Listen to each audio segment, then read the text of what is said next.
Business startup ചെയ്യുന്നത് ഏറ്റവും വലിയ നമ്മൾ എന്ത് ബിൽഡിങ്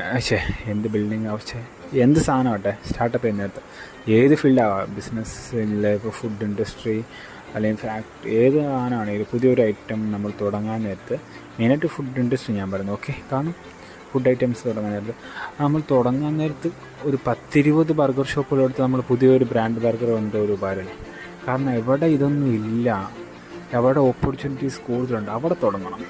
എവിടെ ആൾക്കാർക്ക് ഇത് കിട്ടത്തില്ല, കാരണം എവിടെ കുറവുണ്ടോ അവിടെ നമ്മൾ തുടങ്ങുവാണെങ്കിൽ നമുക്ക് കസ്റ്റമർ സിസ്റ്റം പോലെ കിട്ടും. ഒന്ന് ഫേമസ് ആകുന്നവർ, അതുപോലെ തുടങ്ങുന്ന പ്ലേസ് നമുക്ക് വെരി ഇമ്പോർട്ടൻറ്റ്. കാരണം നമ്മളിപ്പോൾ തുടങ്ങിയത് ലോക്കൽ ഒരു പ്ലേസിലാണെങ്കിൽ നമുക്ക് ചെറുതായിട്ട് വില ഇടാൻ പറ്റും. അത് കുറച്ചും കൂടി ഒരു സിറ്റിയിലേക്കാണെങ്കിൽ അതനുസരിച്ച് റേറ്റ് പിന്നെ കൂട്ടും. പിന്നെ ഒരു മോളിലാണെങ്കിൽ പിന്നെ റേറ്റ് കൂട്ടും. അതേ ഒരു എയർപോർട്ടിൻ്റെ അടുത്തേക്കാണ് അക്കോർഡിംഗ് ടു പ്ലേസ് വാല്യൂ കൂടിക്കൊണ്ടിരിക്കും. ഇപ്പം നമ്മളൊരു വെള്ളം കുപ്പിയുടെ വില നോക്കുവാണെങ്കിൽ നോർമൽ കടയിൽ